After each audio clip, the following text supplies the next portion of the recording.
today, the repr built-in function in Python 3. So let's start with a look at the docs. Repr takes an object as its only argument and returns a string containing a printable representation of an object. Basically, you wrap repr around an object and it'll turn it into a string.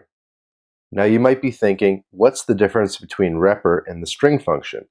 Well, for repr, the goal is to be unambiguous, and for string, the goal is to be readable. And I'll give you 3 examples of what that looks like. So for our first example, I want to compare a number wrapped around a string and a string wrapped around a string. And you can see that here these are equivalent. Now with repr, guess what? It's not equivalent. So there is your first difference. Let's do another one. So how about from decimal, import decimal, and let's create a decimal object. So we could do decimal 1.25. Okay, so there we have our decimal object.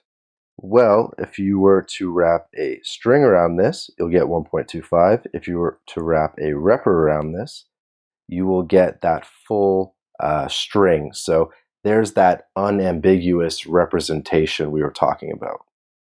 All right, let's try one more with datetime. So we'll import datetime, and then we'll do let's do today equals datetime dot today. So here's today, and we could wrap a string around today, and we get this output.